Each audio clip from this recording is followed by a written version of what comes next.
Aquí no pasa nada.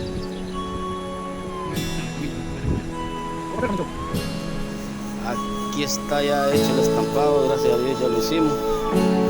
Aquí Daniel vino a echar la mano, gracias Daniel, cipote. Quedó, bueno, para mí lo veo chulado, no sé para los amigos, para Daniel, pero ya saben, muchachos, otro trabajo allí, solo es que bien me avisan a mí o a Daniel y lo hacemos el concreto estampado.